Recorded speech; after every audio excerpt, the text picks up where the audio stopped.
안녕하세요. 박세익과 식사합시다. 오늘은 종로구 율곡로에 있는 구보다라는 일식집에 왔습니다. 네, 오늘 구보다에서는 제가 굉장히 좋아하는 우리 업계의 후배 라쿤 자산운용의 홍진태 대표님 모셨습니다. 안녕하세요. 아이고, 안녕하십니까. 네. 원래 훌륭하신 분들 나오는 자리에 이렇게 제가 껴도 될까 모르겠네요. 네. 아유, 훌륭한 불러주셔서 후배시기 감사합니다. 때문에 아유, 네. 오늘 식사합시다에 제가 적극적으로 우리 홍진태 대표님을 한번 모셔달라고 요구를 했습니다. 우리 홍 대표님이 한국 밸류 자산운용 네. 공채 1기시죠? 네, 제가 2007년 12월에 입사를 했었는데 그때가 그 한국투자증권이랑 동원증권 합병하고 네. 그 이후에 통합으로 공채를 뽑은 첫 기수. 네. 한국 밸류 자산 운용하면 우리 가치 투자의 대가 하면 딱 떠오르는 인물 이채원 대표님 네. 계셨던 곳이잖아요. 네, 네, 그럼 이채원 대표님하고 같이 계셨겠네요. 그렇죠. 네. 근데 우리 홍 대표님은 회사를 언제 제가 차리신 거죠? 2006년까지 다녔으니까요. 2007년에 입사. 2016년. 네, 죄송해요. 네. 제가 2016년까지 그 회사를 다녔으니까 30대 회사를 설립하신 거네요. 네, 35살. 한국 나이로 35살. 30대에 회사를 창업한다는 게 우리나라에서 보통 용기가 없으면 안 되는 건데, 내가 자산가가 되겠구나. 그냥 월급제기로 사는 것보다는 그런 의미로 창업하신 건가요? 창업은 사실 뭐 여러 이유가 있긴 했는데 거의 20대 때부터 그냥 사업이라는 걸 그냥 해보고 싶었어요. 네. 이 세상에 태어나서 할 수 있는 재미난 경험 중에 손에 꼽게 되게 재밌는 경험일 것 같다 네. 하는 생각이 있었고 제가 또 되게 내성적이고 수줍음이 많고 그랬는데 그래서 저랑은 되게 상극이라고 생각을 했는데 네. 그런 얘기 많이 하잖아요. 그 죽기 전에 뭘 안 해서 가장 후회할 것인가 이걸로부터 이제 거꾸로 생각을 해보라고. 그러니까 네. 뭐가 인생의 꿈이냐보다는 그렇죠. 뭘 안 하면 가장 후회할 거냐. 그래서 저는 사업을 해보고 싶었고 어쩌다 보니까 제가 직업을 펀드 매니저로 하고 있었고 하니까 사업을 할 때 뭐 다른 것도 많이 고민을 했었거든요. 네. 원래 뭐 떡볶이 집이라던가 PC방이라던가 뭐 이런 좀 쉽게 접근할 수 있는 것부터 좀 부업으로 해볼까라고 네. 한 몇 년 고민하다가 그래도 사업을 하는데 네, 그러니까 제일 잘하는 걸로 모든 걸 걸어서 하는 게 더 재밌지 않겠나 이런 생각이 컸습니다. 그러시군요. 네. 제가 이 식사합시다 진행을 하면서 항상 이 자리에 나오시는 고수분들 모시면 그 고수분들이 가지고 계신 주옥 같은 그런 말씀들을 자꾸만 듣고 싶어서 제가 고수가 이렇게 어떡하죠? 이렇게 진수성찬을 차려놓고 식사를 먼저 안 하고 자꾸만 얘기부터 먼저 꺼내는 아주 나쁜 버릇이 있어요. 지금 너무 맛깔스럽게 지금 진연이 돼 있어서 혹시 저거 그냥 그 이미테이션인가? 이렇게 생각할 수도 있는데 아닙니다. 지금 여기 주방장님께서 특별히 방금 하셔가지고 준비해 놓으신 거기 때문에 우리 일단 네. 먹으면서 먼저 네. 좀 시작하시죠. 네.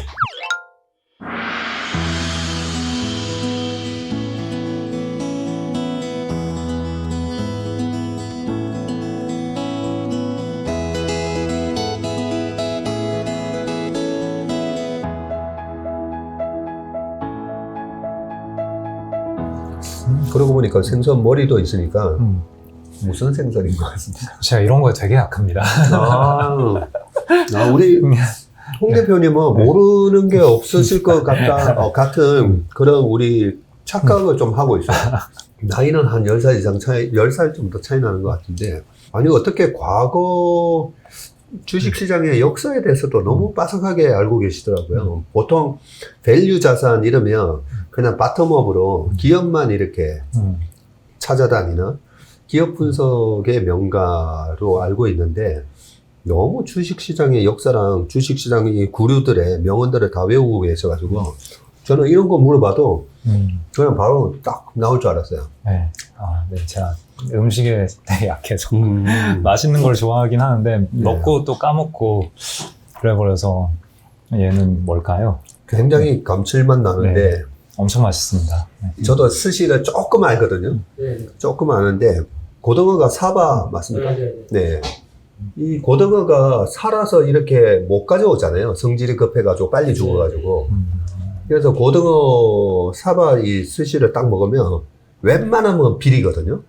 근데 제가 전혀 그런 맛이 없어서 제가 먹어본 고등어 회 중에 최고 정말 제일 맛있네요. 아까 들어보니 사장님께서 일본에서 공부를 하시고 오셨다고. 그래서 그래요? 실제 일본에서 뭘 하시는 분으로부터 전수를 받은 그런 것 같습니다. 아니, 진짜 일본 가서 먹는 느낌이에요, 이거. 제가 아는 생선이 등푸르면 고등어 뭐 그런 것밖에 모르는데 그래서 고등어가 이렇게 맛있을까 해가지고 입 밖으로 못 꺼냈는데 그렇죠. 너무 맛있네요. 야. 제가 책 읽고 주식만 봐가지고 이런 생활 지식을 제가 되게 취약한데 생활 감사합니다. 지식, 네. 특히나 이제 뭐 우리 애들은 지금 24살, 22살이거든요. 아들, 딸 다 키워봤으니까 혹시 뭐 궁금한 거 있으면 물어봐요. 특히 아들하고 잘 놀아주는 방법, 그런 거는 제가 특기예요. 지금 저희 애기는 축구를 좋아해가지고 이제 손흥민 경기 보면서 막 아빠 나도 축구 선수가 될래. 아, 그래요? 있어서. 너무 그래서, 훌륭한 아들이다. 네, 그래서 아빠가 축구를 잘 못하는데 그럼 저도 이제 약간 유튜브 보면서 스킬을 연습해야 되나.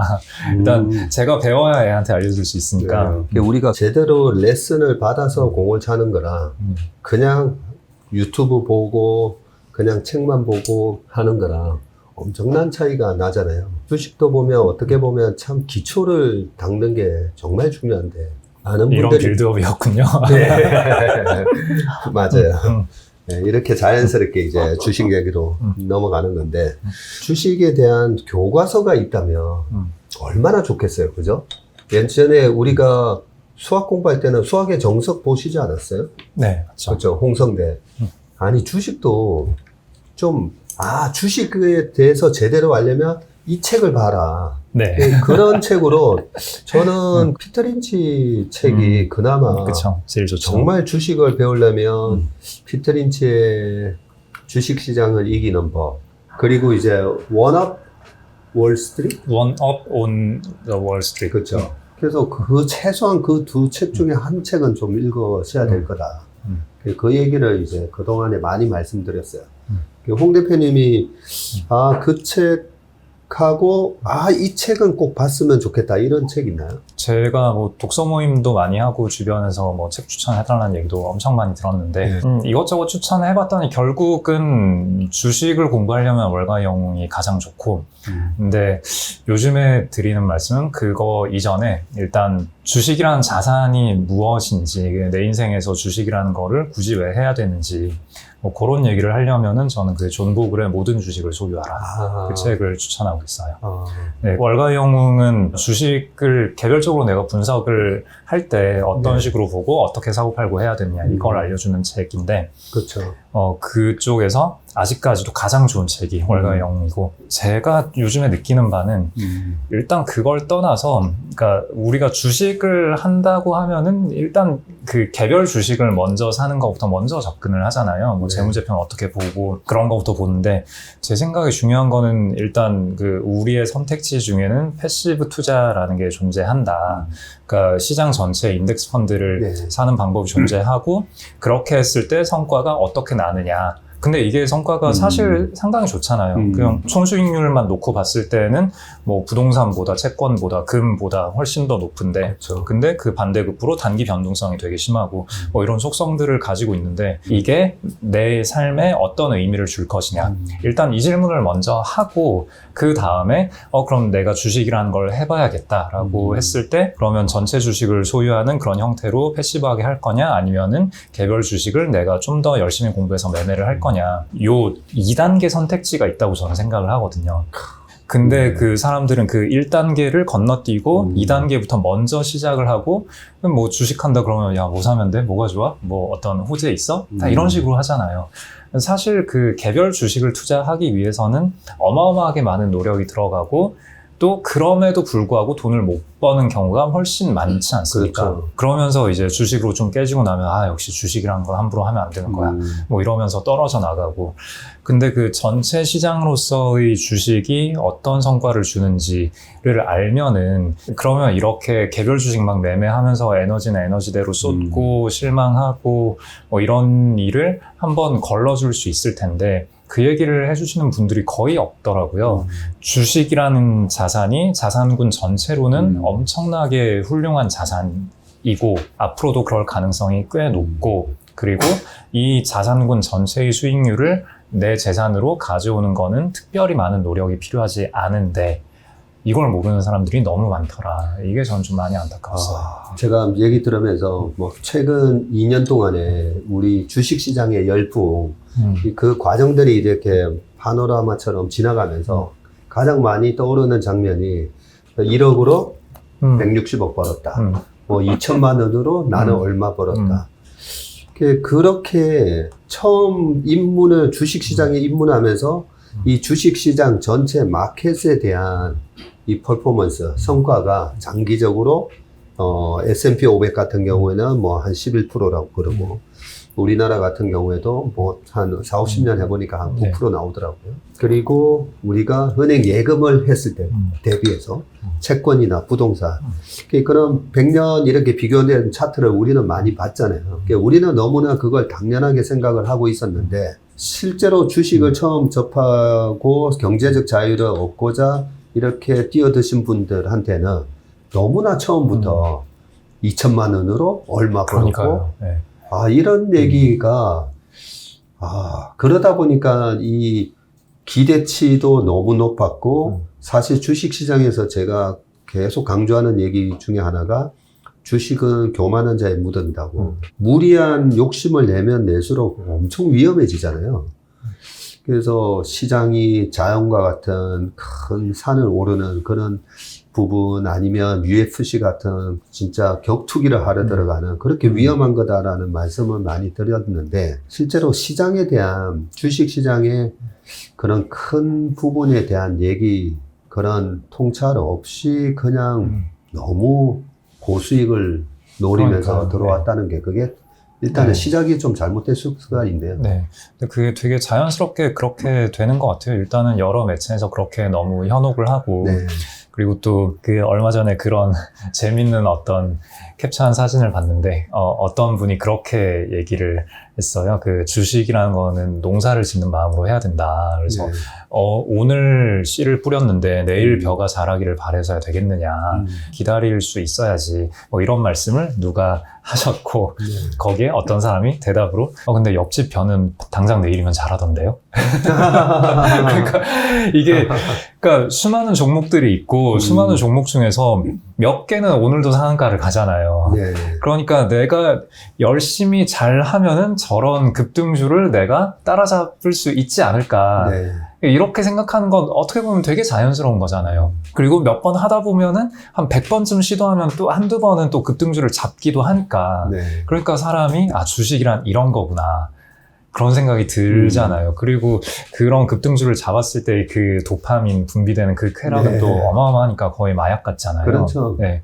그러니까 주식이라는 거는 원래 이런 속성의 자산이고 주식을 한다라는 거는 이런 걸 해야 되는 거구나 라고 되게 자연스럽게 몸에 스며드는 것 같아요.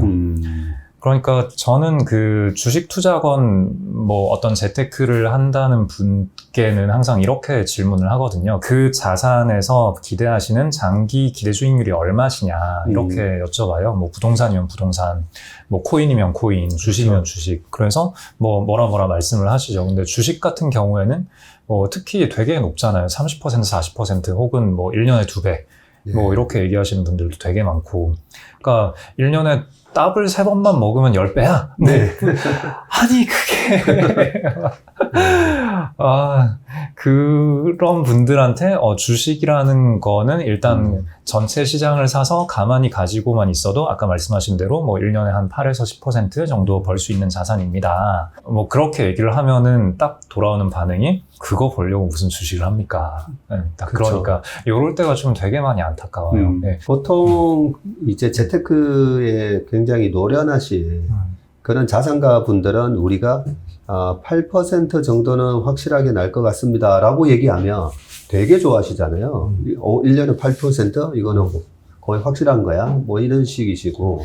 그런데 방금 이제 우리 주식농부 박 회장님께서 말씀하셨다. 농사를 짓는 그런 마음으로 투자를 해야 되는데 그 내가 뿌리는 씨가 이게 사과나무 씨인지 아니면 이게 무화과 나무인지 딸기 씨인지 포도 씨인지 이런 걸 사실 모르고 주식은 다 똑같은 주식이다. 그 중에서 그렇게 빨리빨리 단기간에 수익 낼 수 있는 주식만 찾아다니면서 그걸 어떻게 그리고 그런 걸 또 찍어서 한 달에 몇 % 고수익을 보장합니다. 이런 얘기들도 난무하다 보니까 바로 옆에 이렇게 빨리 자라던 이런 벼도 있는데요. 그게 제 눈에는 보면 다 독버섯처럼 보이거든요. 그렇지 않습니까? 뭐 우리가 보면 독버섯이 되게 예쁘게 생겼죠. 예쁘게 생겼잖아요. 그리고 어젯밤에 분명히 없었는데 비 오고 나면 그 다음날 가보니까 아우 이쁘게. 네. 어릴 때 저도 보면서 와 이거 송이버섯 아닌가 절대 먹으면 안 된다고. 독버섯이 또 이뻐 보이고 사실 우리는 주식 바닥에서 이 독버섯 같은 주식이 너무 많다는 걸 알고 있잖아요. 그래서 저는 이제 탑지아 영화에 보면 그 평경장이 고은이한테 이렇게 얘기해 주잖아요.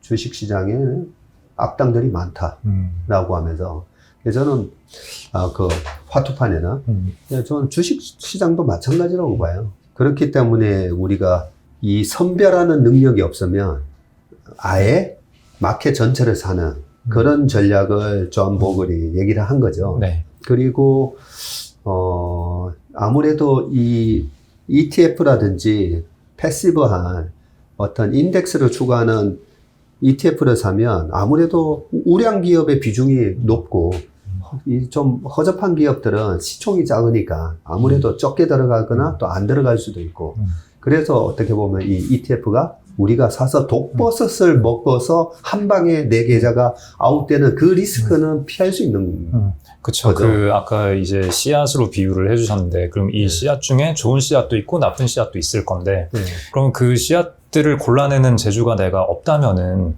그러면 그냥 씨앗을 그냥 다 사서 다 뿌려놓고 가만 냅두면은 어떤 일이 벌어질까? 네. 뭐 그런 개념인 거죠. 근데 거기에서 만약에 독버섯 씨앗이 되게 많고 좋은 씨앗이 별로 없다면은 그러면 그렇게 다 사서 다 뿌려놨을 때 전체적으로는 그 농사는 망한 게 될 건데 네. 근데 이 자본시장이라는 게 아까 말씀하신 대로 이 100개의 씨앗을 뿌려놨을 때 훌륭한 한 서너 개의 씨앗은 무럭무럭 자라서 다른 씨앗 한 70개에서 다 손실이 났더라도 네. 그 몇 개의 잘 자란 씨앗이 다른 씨앗에서의 손실을 다 메이크업 해주는 그런 결과가 벌어지지 않습니까? 그게 바로 자본시장이 자본주의가 지금까지 생존해온 이유고 네. 그러니까 실패자가 실패하더라도 성공한 사람들이 성공한 집단에서 그 실패한 집단을 다 끌어안고 가면서 전체 파이는 계속 키워오고 이러면서 자본주의가 여기까지 커왔고 그 자본주의가 커오는 과정에서 생겨난 그 부가가치라는 거는 그 주식이라는 자산에게 귀속이 되는 거기 때문에 주식이 그만큼 다른 자산 대비 초과 수익을 낼 수 있는 거고 그러니까 이런 전반적인 이 시스템이 굴러가는 메커니즘 이 시스템에서 왜 누가 더 많은 돈을 버는가 그렇게 많이 번 돈이 어디에 어떤 자산에 어떤 형태로 귀속이 되는가 뭐 이런 식으로 접근을 하다 보면은 뉴욕에서 방송 찍는 것 같아요. 네. 뉴욕은 이런 앰뷸런스 소리가 네. 사이렌 소리가 뭐 계속 나오다 보니까 네. 이런 식으로 접근을 해서 주식이란 자산이 어떤 자산이냐라고 치고 들어가면 일단 그 자체로도 되게 유용하고 그 다음에 아까 말씀하신 그 개별 씨앗을 볼 때 어떤 씨앗이 좋은 씨앗이냐라는 거를 보는 그 기준을 잡을 때도 이 개념이 또 되게 유용하게 쓰일 수 있잖아요. 결국은 이 자본시장에 참여하는 사람들이 창의적으로 새로운 걸 만들어내기 위해서 노력을 하고, 그 다음에 그렇게 해서 얻은 돈을 주식이라는 자산에 귀속을 시켜야지 그렇죠. 자기 뒷주머니로 빼내고 막 이러면은 또 주식이라는 재산이 그렇게 돈을 벌 수 없는 거잖아요. 네. 그래서 자본시장이 잘 굴러가려면은 그 회사의 경영진들이 열심히 창의적으로 일을 잘 해야 되고, 그렇게 해서 번 돈을 주식이란 자산에 귀속을 시켜줘야 되고, 네. 요 두 가지가 주식이란 자산이 전체적으로 다른 자산 대비 좋은 수익을 내기 위한 근거가 되는 건데, 그러면 개별 주식을 볼 때에도 개별 주식에서 그 개별 기업의 경영진이 얼마나 창의적으로 열심히 일을 잘 하느냐, 그리고 그렇게 해서 번 돈을 주식의 그 주주들을 위해서 이 주식 가치에 귀속을 시켜주느냐, 이게 개별 주식을 볼 때에도 가장 중요한 두 가지 요소이지 않습니까? 네. 네. 그러니까 저는 이런 질문들이 되게 유익하고 좋고 장기적으로 내 부를 늘리는 데도 되게 도움이 많이 된다라고 저는 생각을 합니다. 그러면 전체적으로 이제 약간 패시브한 그런 약간 보수적인 운용 스타일을 하실 거는 같은데, 그 중에서도 또 경영자의 능력이라든지 경영 방침이라든지 뭐 이런 거를 보면서 이제 주식을 좀 스크리닝을 해서 이렇게 좀 압축을 해서 운용을 하시는, 개인적으로는 네. 그런 스타일이세요? 아니면 패시브 인덱스라든지 장기적인 그런 ETF의 운용 수익률을 보면서 장기적으로 이렇게 운용하는 스타일이세요? 당연히 전자죠. 지금 드렸던 말씀은 이제 이 방송을 보게 되실 수많은 개인 투자자분들에게 어떤 게 적합한가. 네, 저야 당연히 주식으로 밥 벌어먹겠다고 하는 사람인데, 대표님도 마찬가지잖아요. 그렇죠.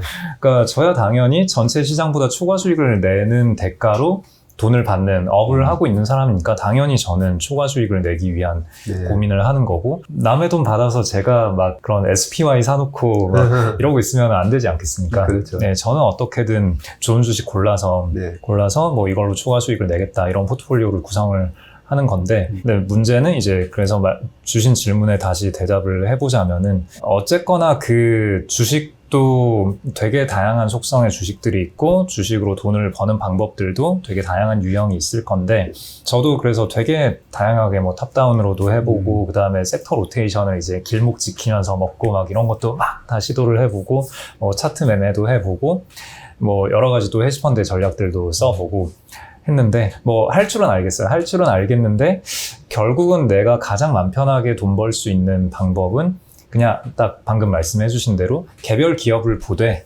개별 기업에서도 좀 믿을 수 있는 경영진, 그러니까 능력도 괜찮은데 그 능력을 나를 위해서 쓰고 있다라는 믿음이 가는 뭐 그런 회사들 그냥 몇 개 붙들고 그냥 쭉 가는 게 결국은 제일 마음 편하고 또 수익률도 좋더라고요. 네. 그래서 뭐 그런 믿음을 줄 수 있는 회사들 뭐 몇 개만 골라낼 수 있으면 되잖아요. 네.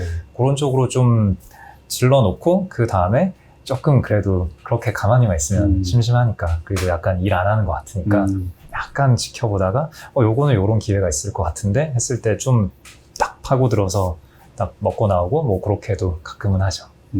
그러시군요. 저 같은 경우에는 약간 게으르다 보니까 그런 걸 많이 하는 것 같아요. 작년에 고추 농사가 잘 됐으면 사람들 심리가 그래? 고추 농사가 잘 됐다는 게 이제 풍년이 났다고 해서 다 좋은 건 아니잖아요. 그죠? 네, 오히려 작황이 안 좋아서 고추 값이나 배추 값이 뭐 폭등했다. 네, 그러면 사람들이 그래? 이게 지금 보리를 키울 게 아니라 고추 농사를 해야 되구나. 이런 식으로 이제 사람들이 몰리다 보면 그 다음 해에는 고추 가격이 떨어지고. 그런 거를 과거의 히스토리를 많이 분석을 해서 약간 이제 퀀트식 접근도 좀 많이 하는 편이거든요. 네, 그러다 보니까 이제 내년에 지금 혹독한 경기 침체가 온다 막 이런 얘기가 많은데, 미국 대통령 3년 차에는 평균적으로 수익률이 2년 차보다 거의 2배가 높더라고요. 왜냐하면 4년 차 중에 2년 차가 제일 안 좋고, 그죠?